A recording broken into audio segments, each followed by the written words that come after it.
We've decided to put together this very quick bonus episode.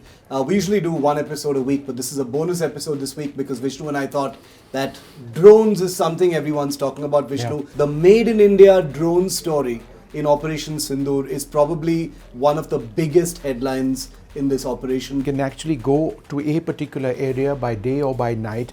It then goes into a terminal dive, hits that target, knocks it out, and that's when it gets destroyed as well. It's a suicide weapon. My mind is racing to think what kind of targets this must have hit. Is that warfare in the subcontinent has changed. It's changed completely. The era of drone warfare, which we've seen in other parts of the world, we've seen it in West Asia, we've certainly seen it in Russia, Ukraine, is now over here. We both saw a few things which we may be able to touch upon a little bit because I know there are sensitivities. We're going to get in trouble with the question that's coming. So by popular demand and because our viewers are in the Operation Sindoor atmosphere right now, we've decided to put together this very quick bonus episode. We usually do one episode a week, but this is a bonus episode this week because Vishnu and I thought that drones is something everyone's talking about, Vishnu. Yeah. In our first episode, we talked quite a bit about drones, but clearly people haven't had enough. And you and I have also been able to collect a lot more information. And it was much bigger than we initially imagined. The Made in India drone story in Operation Sindoor is probably one of the biggest headlines in this operation, Vishnu. Taking from what we spoke about in the last episode, and I'll read out the list. I'm getting this ever-expanding list of Indian drones of all kinds that were used either kinetically or in support roles or flying in POK or Pakistani airspace, keeping eyes on targets and things like that. What are you hearing? I think what the larger sense I have in terms of this entire operation is that warfare in the subcontinent has changed. It's changed completely. The era of drone warfare, which we've seen in other parts of the world, we've seen it in West Asia, we've certainly seen it in Russia, Ukraine, is now over here. And there is a sense that this is going to be the way forward. It's going to be increasingly AI-enabled, machine learning-enabled, all sorts of drones, some as small as the palm of your hand, some which are absolutely gigantic, which are going to dominate the warfare space, the war space as it were. They'll all be unmanned. They may be operating in conjunction with manned platforms. But what we've seen this time around was absolutely huge because when you look at the Pakistani offensive on the first couple of days, they put in up to 400 odd drones right from the Siachen Glacier to Bhuj in Gujarat. The entire frontier. And what they were trying to do over there is very interesting, and it's something that we need to be alert to, and we were, fortunately. They were probing our air defenses. So they were sending in drones. Many of these were unarmed. Many of these were reconnaissance drones. Many of these, had they been engaged, would have let Pakistan know the rough proximity, the location of our surface-to-air missile units, our air defense units, which is why our planners had to stay super smart. And they had to have the ability of discriminating between the drones which the Pakistanis sent in. Were they larger drones which were equipped with bombs or bomblets and missiles, or were they really small drones which were fulfilling a tactical sort of mission? Designed to trigger a response. Because as we discussed last time around, you don't fire a $2 million round, a missile, surface-to-air missile, against a drone which costs less than $1,000 odd. You just don't. Why? Because you don't have that many surface-to-air missiles of any class. Nobody does. Which is why what we saw from Pakistan was, in terms of numbers and volumes, was fairly large. India did the same, but obviously using different technology, meeting different military requirements as well. We had swarm drones which were used. We had drones which went in, small ones, for reconnaissance missions. We presumably had larger ones for reconnaissance missions, and also any number of suicide drones that went in. Loitering munitions, Loitering munitions. And I think let's talk just by, and identify and tell our viewers what a loitering munition is. These are suicide weapons. They're called suicide drones. Now, we've got something called the Sky Striker. We've got something called the Harpy, and we've got something called the Aroor. There are other ones as well. There are some really good companies manufacturing all of this. The drones there were some fully Indian ones also. Yeah, the drones which I identified are now being manufactured by the Adanis in India. You've got something called the Jonet, which is manufactured also in India, I think by Idea Forge and DRDO. There are other The loitering JM1 drones. is manufactured by Jonet. Jonet's the Yeah. name of the company. Yeah. Ideaforge makes a few other drones that are in the mix. Right. Yeah. And so all of these are interesting. Then there's also the TASL ALS, which is a Tata Advanced Systems Limited drone, long-range precision strikes. So basically what a loitering drone does is, depending on its range, it can actually go to a particular area by day or by night. It can be over an area for, let's say, an hour or so, again depending on the range that it has. And then once it identifies a target using its electro-optical sensors or other sensors on board, it then goes into a terminal dive, hits that target, knocks it out, and that's when it gets destroyed as well. It's a suicide weapon. This can be used to eliminate specific terrorists, not just buildings or structures, which they're also Precision used. strikes, But this is as precise as it gets. I mean, the Sky Striker, which we spoke about earlier on, it has an electric drive, a fairly robust range, extremely sophisticated, very, very quiet. It loiters over an area, gets into that suicide mode, and takes out targets. So that's just one type of drone which was sort of used by both sides, in fact, but certainly by India. So, Vishnu, and we both know because we've interacted with many of these amazing companies, we know their founders as well. There are over 300 Indian drone startups of various sizes right now. Many of them have supply contracts with the Indian Armed Forces already, doing cutting edge research work. And one of the most amazing things that you and I both learned before this episode was how many of those drones, which we've so far only seen in Aero India or in brochures or in snazzy videos. We're going to get in trouble with the question that's coming. These were in the mix. No, we have the permission to say this on CTRL ALT Defence because we say it with responsibility. We're not going to identify where they were used, how they were used, in what form they were used, but we can confirm that they were there. They were there in the battlefield. They were there right in the battlefield, So on the front line, and we both technology was being proven. We both saw a few things which we may be able to touch upon a little bit because I know there are sensitivities. But let me just name some of those drones and then we'll go through one of them. And these are amazing companies. Ideaforge, which you mentioned, has been a pioneering company for drones. I know for a fact that their Netra and Switch surveillance drones were conducting surveillance operations in POK and Pakistan. There were open source intelligence videos of people in Pakistan taking videos of the Netra drone making its way across the battlefield. The Jonet JM1 is a loitering munition. And the company is Jonet Technologies Jonet India. Technologies, they've recently supplied to the army. They had their loitering munition, the one that you just described, hitting, I hear they were hitting launch pads in POK. New Space, company that we know very well, Swarm drones, as well as tactical attack drones called the Beluga and the Nimbus. And again, I received permission from within the forces to take some of these names. The Beluga and the Nimbus were conducting swarm and attack operations on small targets within POK, terror targets and otherwise. Very important loitering munition that you mentioned just now, Vishnu, is called the ALS 250, which is Tata Advanced Systems Limited, fully Indian, long-range munition, loitering munition, which has a range of about 250 kilometers. Which is very significmind for a relatively small weapon, So, that's crazy. That can hit really, really deep inside. I'm just, my mind is racing to think what kind of targets this must have hit. It hit Pakistani air defense radars possibly. So we've including the one in Lahore, who knows? We saw a video, That's a possibility. I think, of the Harop or the Harpy. It could have been the targets. Harop as well, which actually did that. But it could easily have been the TSL ALS 250. We don't really know. We don't really know. But to me, it seemed to be a Harop. But be that as it may, there were targets in Lahore. I think it's safe to say that many of these drones were used differently. But it's very clear that these drones did conduct some kinetic operations. Another company that even the government had named in one of their documents, IG Drones, they've got vertical takeoff and landing drones. They've got a first-person video camera kind of drone that was apparently also in the mix for some tactical surveillance operations. There's a company called Zappa, which has an Ajit series of tactical drones. That's a tactical UAV. That were also used, for certain operations. And there are any number of other companies. If I've missed any of them, we'll certainly name them in another episode. But these were this is what, let's see, 1, 2, 3, 4, 5, 6, 7, 8, 9. I've named 9 drones. I've got about a number which is similar. Which is both loitering munitions, ones that are able to drop bombs, like the Nimbus and the Beluga, swarm drones and surveillance drones.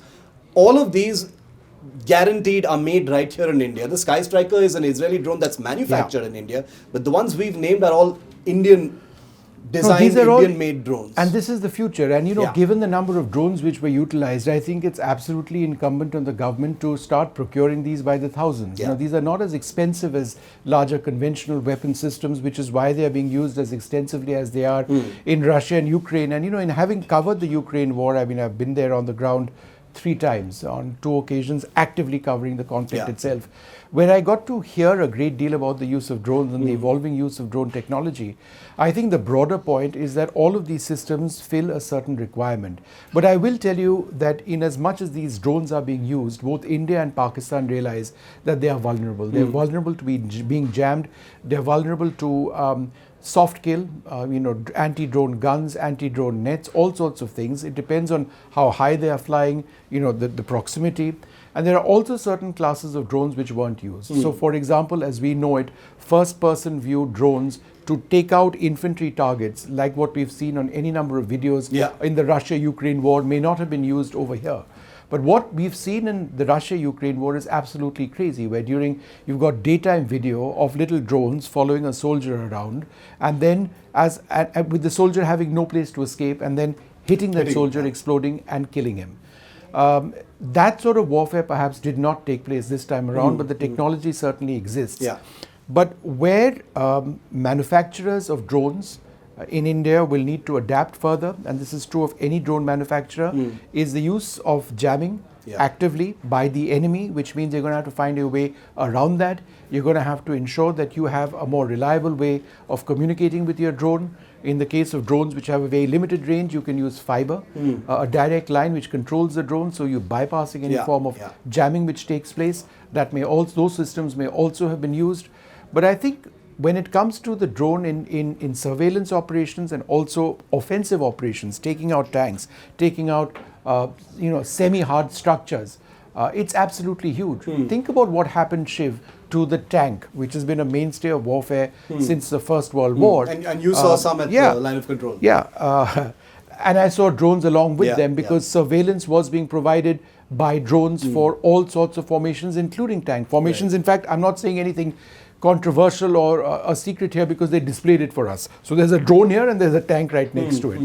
But be that as it may, the point is that the tank, which has been a mainstay of warfare since the First World War, is now decidedly vulnerable. You've got cope cages mounted on tanks, including on our tanks and infantry combat vehicles as well. Why? Because people know that you could have small drones which linger on top and then drop onto the top of a tank where the armor is the weakest and knock out. So think about it, a tank which is extremely expensive, relatively speaking, knocked out by something which costs about $1,500 drone, right? But you can't get rid of the tank. It fulfills a different sort of requirement. But the nature of the threat that we now have is something that, you know, we have to keep in mind. So that's something that's certainly something that needs to be looked at. So apart from the drones themselves, what pleased me inordinately to hear from many of these companies is something that goes so much against how we understand the Indian military and the bureaucracy and the government and the way Sarkari systems work, is that many of these companies, Vishnu, you know, small specialized team from these companies, and I'm not going to take any of these companies' individual names. It could be some of them, it could be all of them, it could be none of them. They were actually summoned for what can only be described as operational duties. Absolutely. They were embedded into the front line with any number of companies. Including drones which have not even been contracted yet, which are under trial, were actually used. Tell us about that. That's incredible to me. Well, I'm not sure how much we can actually say about that, other than the fact that it probably did happen. Here's what we can say. I'll tell you, here's what we can say. Private sector companies in small teams, in places where they were required, were summoned, given assignments by the army. Like you said, they were embedded with our forces and were conducting live surveillance and kinetic operations with their products. That is incredible to me. And imagine the learning that they would have gained, because nothing really prepares you for the real thing. Yeah. So they would have seen the effectiveness of their drone systems. They would they would understand how to adapt, because the ability to adapt has been critical in drone warfare. Again, in the initial phases of the Russia-Ukraine war, the Russian forces were being hammered by Ukrainian forces. Yeah. They were losing tanks at a rate in which the entire war would have been unsustainable for them. They had no real means of knocking down Ukrainian drones. But then they adapted and they developed their own drones. And what they were able to do in countering Ukrainian drones using fairly ingenious solutions of their own, has changed the war and the way it was going considerably. Yeah. The drone war is more or less, even now, if still somewhat tilted in favor of the Ukrainians. Yeah. What we are now seeing in that war is remarkable, because we've got drone interceptors. So you've got small drones deployed by the Ukrainians, in certain cases even with guns, which actually spot other drones in the air, enemy drones, and then proceed to either ram them or even knock them down with guns or shoot them down with guns. That is the level in which, in just a few years, we've seen drone technology evolve. So we are not there at that level of cutting-edge drone warfare. But the fact that we've got all of this in-house, we've got companies doing this work who have got immense amounts of data now, means that they're going to come back with better solutions so that we are better armed and equipped for the future. This is, remember, at sea level that we deployed these drones. And I think this is an important point. When we start deploying drones, all sorts, at ultra high altitude places, in the event of something happening with China, then the drones themselves need to be extremely capable. Whether in terms of their battery packs, whether in terms of their range, whether in terms of their ability to hover at height or to carry out potential attacks at heights, or even basic surveillance missions. So that requires a skill set and a capability which these companies would also be looking at. Because they aren't just building for the desert, they're also building for the mountain. This reminds me of a company called Rafe M-Fiber, which has supplied heavy-duty logistics drones to the army in Ladakh. That's actually taken over some of the helicopter duties in the high-altitude posts. But the other question, and something you said reminded me of this, Vishnu, which is that the wealth of data that would have come into all of these companies, at one level, this has validated the government's decision to invest in a so-called drone ecosystem. That stands validated for sure, even with the preliminary information coming in. Number two, like you said, this huge amount of data is probably going to trigger a next wave of tech. There was already great tech happening by many of these companies. Now they've got real operational inputs to refine these systems and get them going very fast. Third, probably most importantly, we have to admit, no matter what, we're in a country where decisions take a while. This is probably the biggest trigger and validation in terms of, hey, we need drones, and our companies are able to make them really, really well. No, look, this could be a massive win-win for atmanirbharta. It doesn't need to be just a slogan, because in terms of the technology, the companies, the enthusiasm, it's all there on the ground. In terms of the ecosystem, it basically means those who can actually manufacture, components, and that's something which obviously exists in-house as well.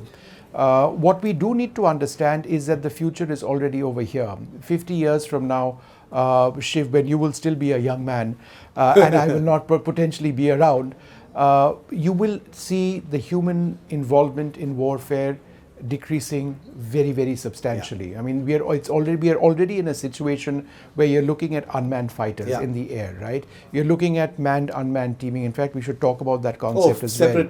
Separate episode for sure. But we'll touch upon that over here, because now in terms of air warfare, what we are actually seeing, and we are sort of working on that with the Ghatak drone and other drone systems, even indigenously, is manned fighters potentially collaborating through teaming with unmanned fighters, where a fighter with human personnel on board is data linked to a separate weapon system, which is called a loyal wingman, right? Which is then deployed for specific missions, whether in the air or hitting targets on the ground or wherever else it may be. So keeping the human away and letting the... This is already being operationalized The Russians have got something called the Okhotnik, I think. It works with the Su-57. Yeah. The Americans have got their own systems in place, and where they've got General Atomics and Aroor competing. And we've got something as well, which is coming up. And HAL is looking and working at the CAT system. The CAT system, the man-unmanned teaming system. So that's something that's important. Ghatak is something slightly different, which I referred to earlier on.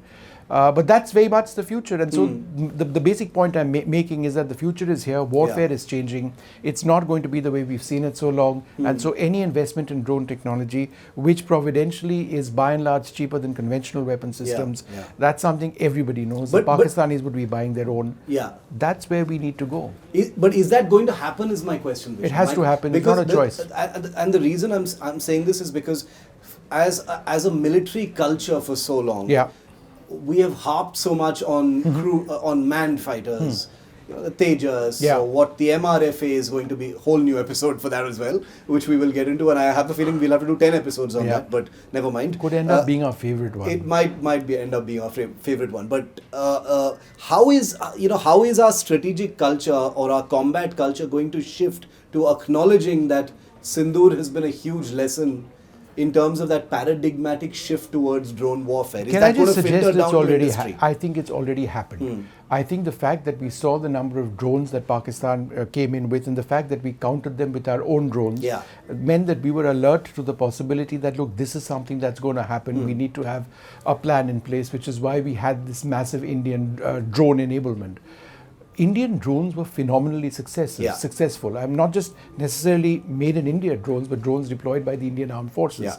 The fact that we did take out particular sites, whether they were radar sites, air defense sites, what have you, certainly, and remember that we talk about the big air bases which were struck, or the terror training centers, but the large number of operations against terror bases were done by the Indian Army just across the line of control, in many cases using these drones. Correct. So it's already there for us now. This is the way warfare is going to be, and that technology is going to constantly improve.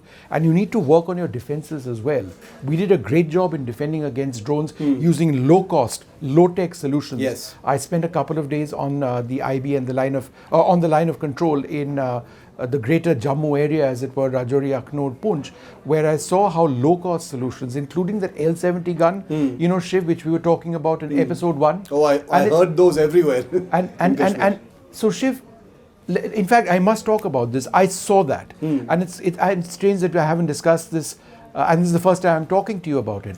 What I did see, and we even spoke to operators of those L70 guns, these are ACAC guns, they've been used in service for decades right now. They've been digitalized, they've been integrated with the Akash system of the Indian Army, which is a node which sort of enables our war planners to know exactly what's happening in the air environment. There are tactical radars as well, which are sort of deployed and fitted along with that setup. So the L70 can actually be slaved in the direction of targets on the basis of what a particular fire control radar is picking up. Right. So it's not just a manual. So it has a digital picture. And you start firing. You can still do that, obviously. But at night time, you can actually automatically move the weapon in a particular direction, since its targeting is slaved as well with a particular radar system. That's something that we've seen very, very closely. It's incredible, and in many of the places that we visited, across Kashmir, we did see the L70, the ZU-23 guns, and many other different kinds of guns. We saw a few Shilka units here and there as well. That, as you and I both reported, actually took care of most of those incoming drones from Pakistan. It weren't the sophisticated missiles, as it were. But talk a little bit about our anti-drone measures. This comparison is going to be made about how all of the drones that came in from the other side were taken care of, like they were just swatted from the sky. Was it that simple? How did India's anti-drone measures do so well? India's anti-drone measures were a mix of high-tech and low-tech solutions. We haven't really spoken about the the soft-kill solutions which were actually used. In many cases, these are called anti-drone guns, which actually jam the communication systems or the guidance systems of incoming drones. They were used quite effectively. I would suggest that they may well have been used by both sides. Number one. Number two, we used what we've already discussed, the L70 guns. We've used old surface-to-air missiles which had reached the end of their surface life. So the R-73 missile, the R-27 in certain cases, put on the summer sort of system, which is a jugaad solution of the Indian which Air Force. We spoke about in episode 1. We spoke about it in episode 1. Fantastic weapon system. Old Russian Pechora surface-to-air missile systems taking out aircraft or potentially taking out aircraft, and more high-value drones as well. So it all came together, but the ability to discern the nature of the threat, leaving certain classes of drones, because the system would otherwise have been overwhelmed if you fired against everything, and it's not even possible to fire against everything. Again, being on the line of control, speaking to air defense gunners and saying, did you actually take out drones, or do you think you took out drones? And they said, no, absolutely we did. How do you know that? So here's the debris. Wreckage everywhere. Here's the wreckage everywhere. I said, that you did that? He said, yeah, we think we did that because we found it in the next field. Right? So it was all over the place. I was up on the line of control at an altitude of more than 10,000 feet, where I met operators or army soldiers using the IGLA surface-to-air missile, which is a shoulder-mounted surface-to-air missile. I asked the same thing. I said that, did you knock out anything? He said, absolutely we did. So I said that, do you have the wreckage? He says, no. So I said, how come you don't have the wreckage? So he said that, you are just a few meters away from the line of control. Correct. So we shot it down on that side, and it's in the Pakistani base in front of you somewhere. Or the Pakistani area in front of you. So these are optimal solutions. They've been upgraded significantly. You've got a very robust range for night vision. I can't tell you that range right now, but the fact that you've got your shoulder-mounted surface-to-air missile SA-18 IGLA operators being able to train their sights onto a target, be able to spot it, then get a tone, right, and then launch their missile and then knock it out of the sky, very effective against drones. And we've got a substantial reserve of IGLA missiles, so that's something which is important and which was used extensively. I was thinking that on this episode we might talk about the more higher performance, larger drones, but then it occurred to me that that's a completely separate domain which we will dedicate yet another. Look at our list of episodes is just writing itself, which is very convenient. But as we bring this episode to a close, one final question. And I thought that we wouldn't have enough to talk about. We're never going to run out of things to talk about, and this is Operation Sindoor season, of course. But final question, Vishnu, is that the companies that make all these drones and the DRDO itself, the HAL, which has its own drone department making drones, like you mentioned just now. What is that next step going to be with the learnings from Operation Sindoor? Very broadly, I'm thinking, obviously, code, software, range is going to be another aspect. Anti-jamming. Armaments and survivability to electronic warfare and jamming. I would put that jamming as number one. Yeah.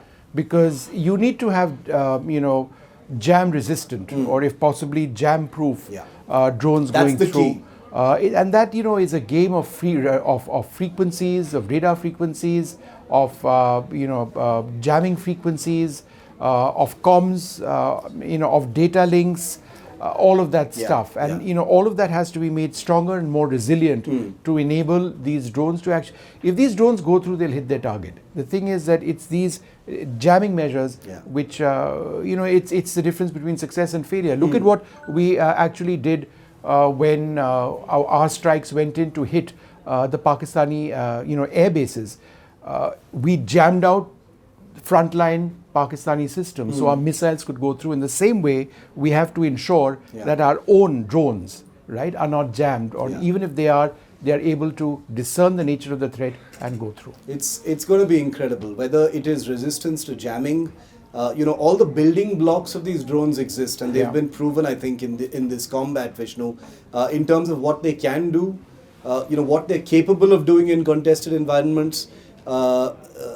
Huge amount of data in terms of how they can be better jam resistant, longer range, more lethal, the ability to carry bigger warheads, etc., flexibility. I'm sure those things are going to happen. But one final point I'd like to make before we end this episode is it's also really heartening to see that it's not just the big companies. Obviously Adani's, Tatas are there. You've got Alpha Design and Zen and some of the others. Bharat Forge as well is getting into this space. But the large number of small companies that are doing That's this. just fantastic. You know, you've got students working on this. Students just Yeah. out of IITs. Yeah. Idea Forge used to be an IIT incubation project. Good. You should see the average age Yeah. of their leadership. It's incredible. Is Yeah. truly incredible. So, you know, just thinking out of the top of my head, I'm just wondering whether this will go some distance in reversing a bit of the brain drain that we keep whining about and complaining about in this country, because I think there's so. so much work to be done in this drone aerospace field. I think that's very much the future. One of the areas which has a real future when it Yeah. comes to our future, when it comes to our defense planning. These systems, and again, as we said a little while earlier on, the information, the data which they've picked up, the fact that you've got any number of these companies potentially having been embedded with the Indian Armed Forces, getting a sense firsthand about what it's all about, the nature of the Pakistani defenses, it's all something that they're going to work with to try and sort out for the future. Yeah, there's a huge hill to climb, both in terms of operations, also in terms of the export market. Nobody is going to sit here and saying, Vishnu and I are, we've covered this space for a long time, so we're not going to say, oh, everything's going to change overnight and it's going to be beautiful sunshine tomorrow for this industry. But there is a real opportunity here. Remember, Chinese companies, Korean companies, they've dominated the drone space for a very long time. I'm talking about the civilian drone space for a very long time. Now we're talking about military drones as well. Could this be a tipping point in some ways for the Indian drone ecosystem that has been invested in and over 4 days spectacularly validated? We'll be keeping a very close eye on this. Vishnu, this has been illuminating both for me and for all of our viewers, and that's what I really love about Control Alt Defence. Thanks so much for watching. Thank you.